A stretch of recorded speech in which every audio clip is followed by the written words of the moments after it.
pleasant day to everyone. As I've mentioned in our GC, we will not able to meet for 5 days because I am in the seminar right now here in Tuguegarao, Cagayan province. And for that, we will try to shift into online learning. So magpo-provide ako everyday ng mga pre-recorded video for your references, at the same time mga link for your attendance and for your activities. So for our day 1, we will talk about the nature and concept of culture.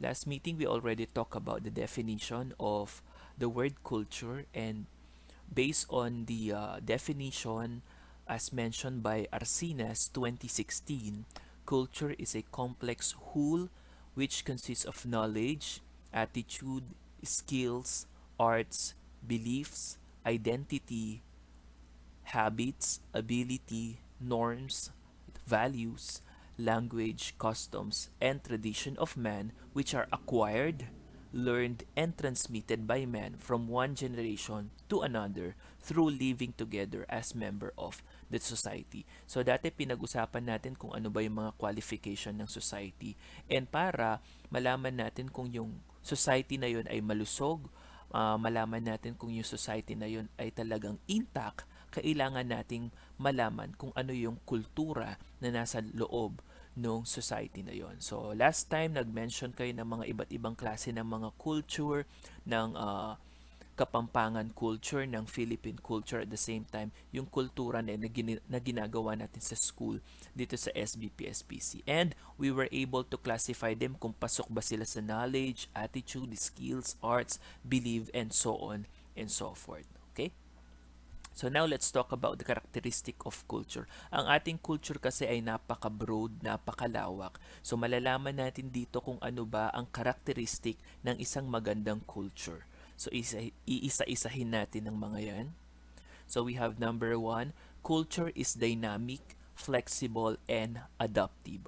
Whenever we talk of the word culture, sabi nga kanina, it is a complex whole that can be learned, adopted, and transmitted through generation to another generation. So nakalagay dyan, culture necessarily changes and is changed by a variety of interaction with individuals, media, and technology, just to name a few.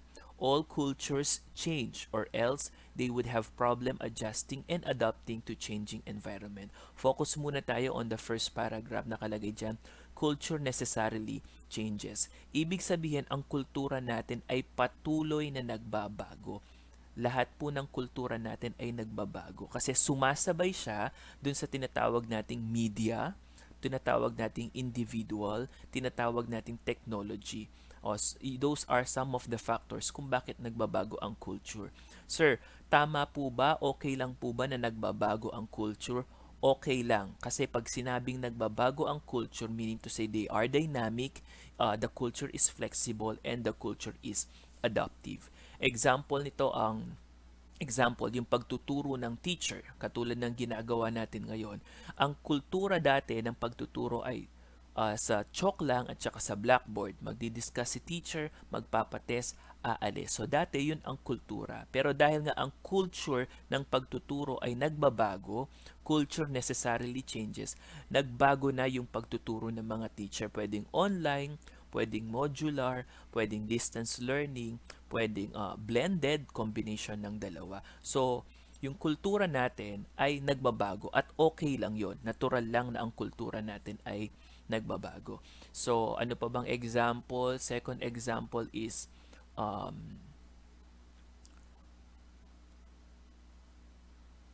ano pa bang example ang pwede nating ibigay sa nagbabago ang kultura?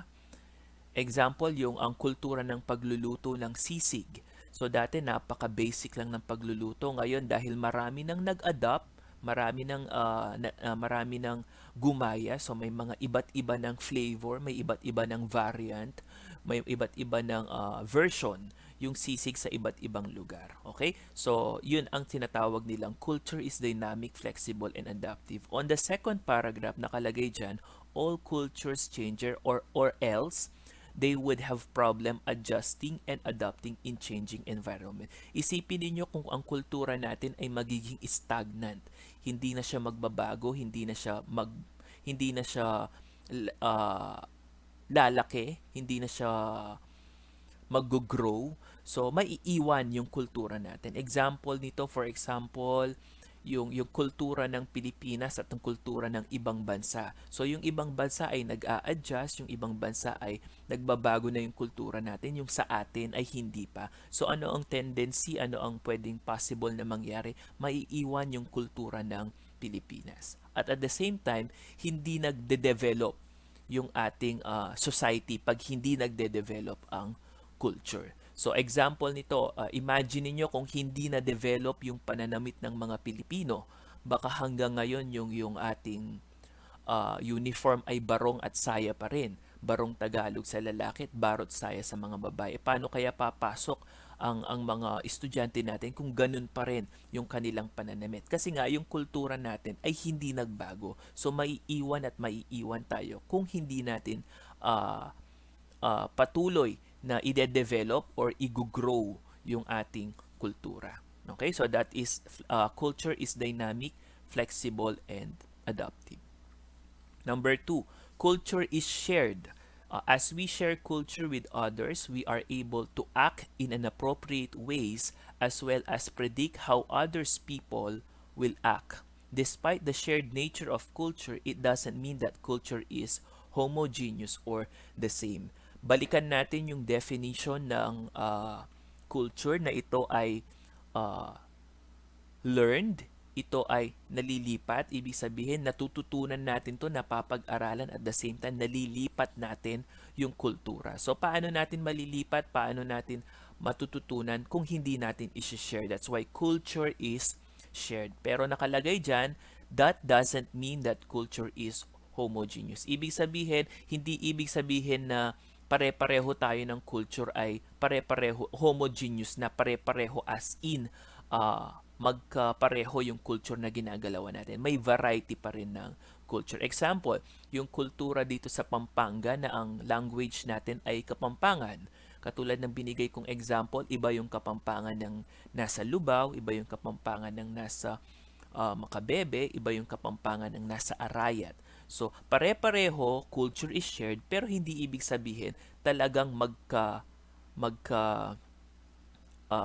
anong ibig sabihin nun, magkapareho yung culture na ginagalawan niya. So may mga variety pa rin. Okay? So again, culture must be shared to others para at least nabubuhay pa rin at nag-grow yung kultura. Another example, example sa classroom natin, merong tayong bagong kaklase, transferred. Siyempre, ang dala-dala pa rin niyang kultura, yung kultura nung nasa dun sa luma niyang school. So pag pumasok na siya dito sa ating classroom, pumasok na siya dito sa SB, kailangan nating i-share kung ano ba yung kultura na kailangan niyang i-adapt dito sa school para at least hindi siya humihiwalay, at the same time nakakasabay siya sa atin, at the same time maganda yung flow ng relationship ng mga members ng society kasi nga na-shared mo yung culture na yan.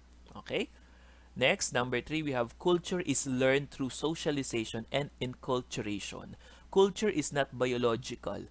People do not inherit it but learned as interact in society. Ang nakalagay dito, hindi daw namamana ang kultura. So example ng kultura ay skills, tama? So example, ang nanay ay magaling magluto ng sisig o ang tatay ay magaling gumawa ng parol na parehong nasa kultura ng Kapampangan. Pag nagkaroon niya ng anak, hindi ibig sabihin na siya ay magaling ng magluto ng sisig at magaling gumawa ng parol. Kasi nga, hindi naman namamana ang culture na yon. Ang nakalagay dyan, culture is learned through socialization or enculturation. Ano bang ibig sabihin ng socialization? Pakikisalamuha. Anong ibig sabihin ng enculturation? Ito yung pakikibahagi mo naman dun sa activity about culture. Okay? So, nilagay mo yung sarili mo dun sa kultura na yun, kaya natutunan mo yung kultura. Kaya, ang kultura ay natututunan natin pag nakisalamuha na tayo at pag in-involve na natin yung sarili natin sa kultura. At yan ay hindi namamana. So kahit gaano kagaling pa magluto ang nanay mo, kung hindi mo natutunan yon through socialization at natutunan mo yung ibang skills dahil nag-enculturate ka, possible yon. Pero never nakalagay nga dyan, culture is not biological and it cannot be inherited to your parents. Okay? So next, we have culture is patterned in social interaction. Anong ibig sabihin nun? Culture is, sorry, parang hindi ata nagbago yung ating definition, pero explain ko na lang yung culture is patterned in social interaction. Pag sinabi natin culture is patterned in social interaction, um, binabase natin yung culture based dun sa social interaction na nakapatterned na. Okay, example, merong isang pamilya na 20 years nang nasa Pilipinas. Tapos bigla silang magmamigrate sa US. So, ang gagawin nila doon, kapag nasa loob lang sila ng bahay, yung pattern ng culture nila ang susundan pa rin nila, yung pagmamano, pagsasabi ng po at opo, pagsasalita ng Tagalog, pagkain ng sabay-sabay. So, yun pa rin ang susundan nila kasi yun yung pattern nila dun sa bahay kasi nga galing sila ng Pilipinas. Pero once lumabas na sila ng bahay, merong ibang pattern ng social interaction ang susundan na nila. At yun ang social pattern ng mga taga-Amerika. So katulad ng siyempre hindi na sila magmamano, hindi na sila magsasalita ng po at opo, hindi na sila magsasalita ng Tagalog kasi nga iba na yung pattern paglabas nila. Yung pattern ng social interaction sa ibang bansa, yun na yung susundan nila. So ano ba yung mga social interaction sa ibang bansa? Yung language. Pangalawa, yung pagkain na kinakain nila. Kung dati mahilig sila sa pagkain ng rice, dito naman sa ibang bansa ay mahilig sila sa pasta, mahilig sila sa bread, mahilig sila sa mga burger.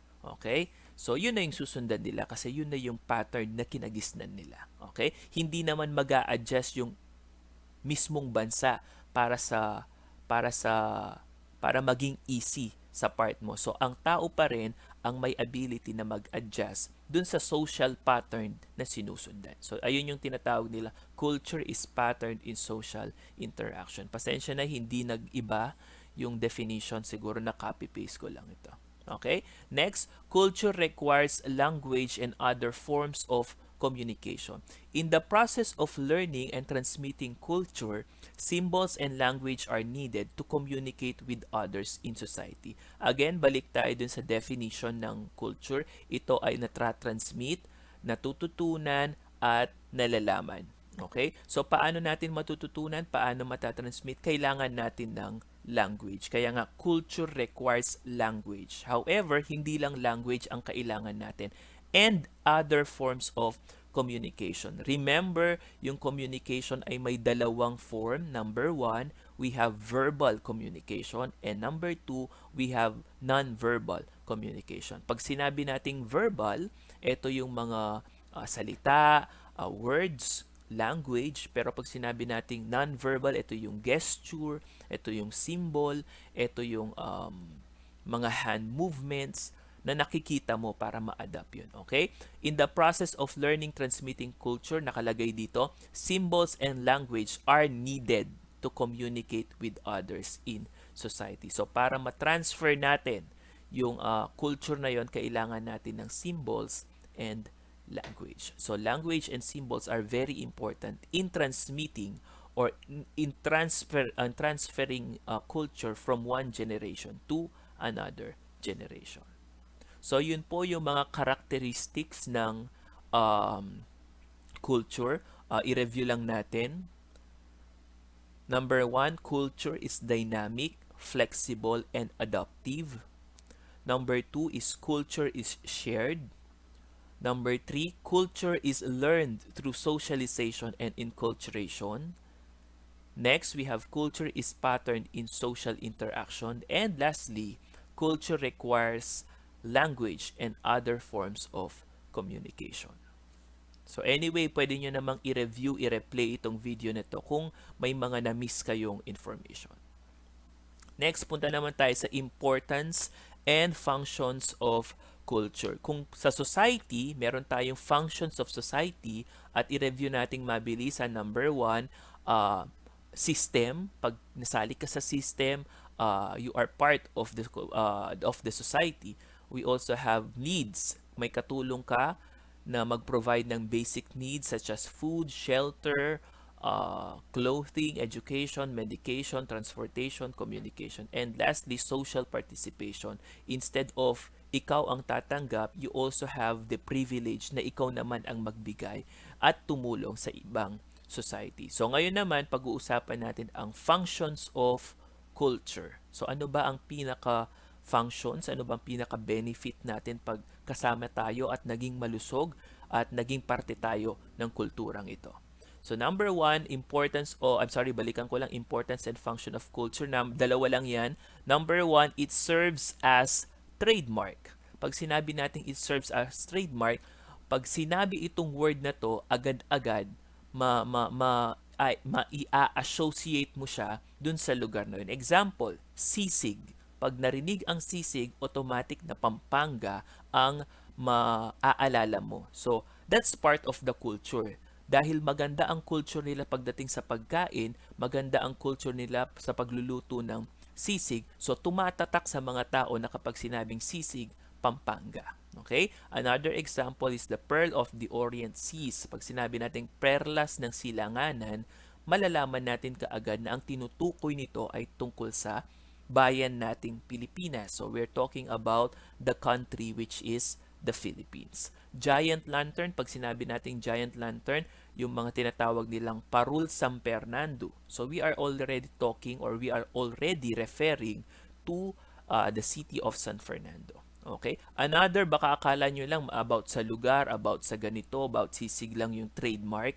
Pwede rin natin na pag sinabi nating Bapare, alam na alam mo yung trademark niya na kumpleto yung mga gamit, kumpleto lahat ng binibili. Okay? Pag sinabi nating Bapare, alam na alam natin yan. So, dun nakikita yung trademark ng isang society or trademark ng isang culture. Okay? In just simply giving one word, agad-agad malalaman mo kung ano yung tinutukoy nilang society. And number two, it unifies diverse behavior. Pag sinabi natin it unifies diverse behavior, di ba ang society ay mayroong mga members.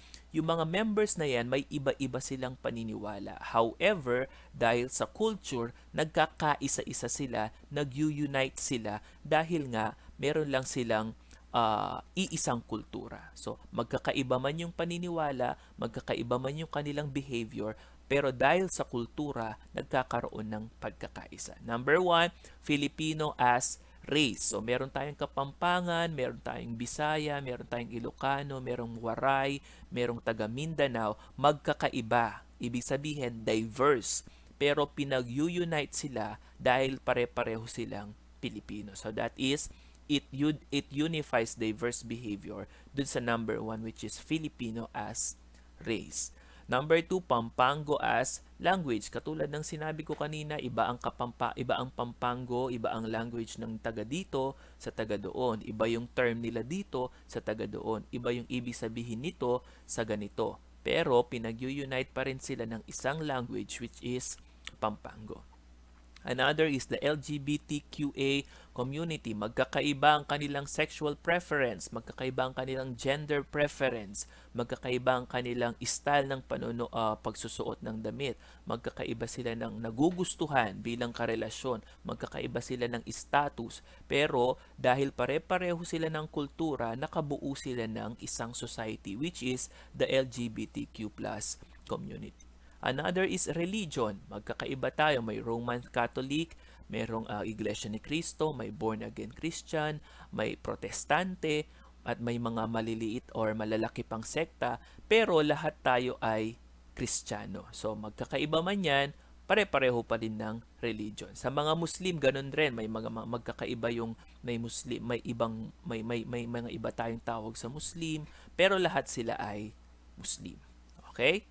Next, ayan po yung importance and function ng culture. Dalawa lang yan. It serves as trademark and it unifies diverse behavior. Next, punta tayo sa elements of culture. Ano-ano ba yung mga bumubuo sa isang napakaganda o napaka lusog, napaka makulay na kultura. So number one, elements of culture is symbols. Pag sinabi nating symbols, refers to anything that is used to stand for something else. It is anything that gives meaning to the culture. People who share a culture often attach a specific meaning to an object, gesture, sound, or image. So kapag meron tayong society at maganda ang culture, nagkakaroon tayo ng symbols. Example na lang yung nakalagay sa ating PowerPoint presentation, yung school natin. So kapag nakita nila yung symbol na yan, San Vicente Pilot School for Philippine Craftsmen yan. Okay? Kasi yun yung pinaka-logo, parang pinaka image or symbol na magre-represent dun sa school. However, hindi lang image, meron ding gesture, meron ring object, meron ring image, meron ring sound. Example ng object, pag sinabi nating libro, it represents education. So that is the symbol for education. Pag sinabi nating ano pa ba yung ibang symbol? For example, um, puting kalapate. Okay, it symbolizes peace. So ibig sabihin, yung mga kasama dun sa society or culture na yun ay advocate ng peace.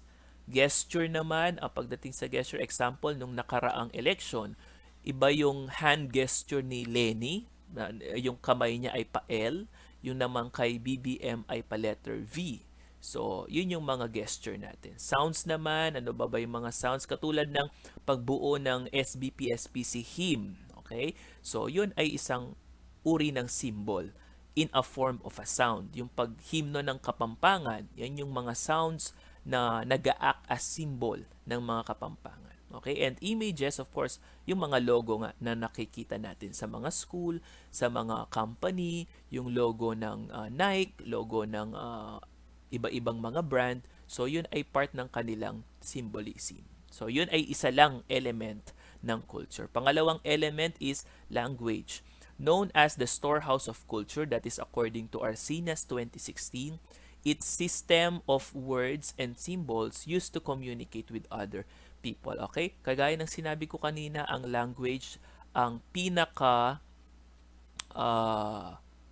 vehicle, pinaka way para ma-transfer ang culture. Kaya napaka-importante ng culture. Isipin ninyo kung walang language dito sa elements of culture, hindi matatransfer or hindi matututunan, hindi malalaman, hindi matratransmit yung culture from one generation to another generation.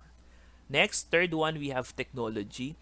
Refers to the application of knowledge and equipment to ease the task of living and maintaining the environment. It includes artifacts, methods, and devices created and used by people. So pag sinabi nating technology, hindi naman ibig sabihin yung mga tablet, mga computer, mga smartphones, Android phone. So, pwede rin nating sabihin na ang technology pagdating sa culture, ito yung mga artifacts, yung mga nahuhukay nilang mga banga, nahuhukay nilang mga ginto, mga nahuhukay nilang mga fossils. So, those are also part of the culture in the classification of technology. And lastly, norms. What are norms? Norms are specific rules, standards, to guide for appropriate behavior. That is according to Arcinas 2016. These are societal expectation that mandate specific behavior in a specific situation. So, pag sinabi nating norms, ito yung mga policy, mga rules and regulation, mga standard na ine-expect nating gawin. Example, ikaw ay estudyante, papasok ka sa school. Okay, ano ba yung mga norms na kailangan mong gawin? So, pag sinabing norms, mga expectation. Number one, magsusuot ka ng uniform, papasok ka ng maaga, gagawin mo yung mga assignment mo, makikinig ka sa guro. So, those are example of norms in the school. So, iba pa yung norms natin sa community, iba pa yung norms natin sa church, iba pa yung norms natin sa family. So, again, norms is one of the elements of culture. Again, pag isa dito sa apat na ito na elements of culture which are symbols, language, technology, and norms ay mawala, hindi magiging buo yung tinatawag nating culture. Ayan, so tapos na ang ating discussion for today. So magkakaroon tayo ng individual activity. So katulad ng sinabi ko kanina, after ng discussion, may isesend akong link sa inyo. I-open nyo lang yon at doon kayo mag-a-attendance. At the same time, doon na rin itong activity natin. So ano bang activity natin? Write 10 norms that is expected to do in the different society. Example, grade 12 Joseph, norms in the community. So maglilista kayo ng 10. Again, isusulat ito or sasagutin dun sa link na isesend ko. Sa grade 12 David naman, you have the norms in the church. Grade 12 Jacob, norms in the school. Grade 12 Joshua, norms in the family. Again, you may answer this in the link provided. So, kung mapapansin ninyo, magkakakonekta yung lesson natin. Culture ang pinag-uusapan natin, pero ano ba yung mga norms sa society? So, kaya nga, inuna natin yung society na pag-aralan bago itong culture para mas maintindihan nyo kung ano nga bang pagkakaiba ng dalawa at kung paano sila related sa isa't isa.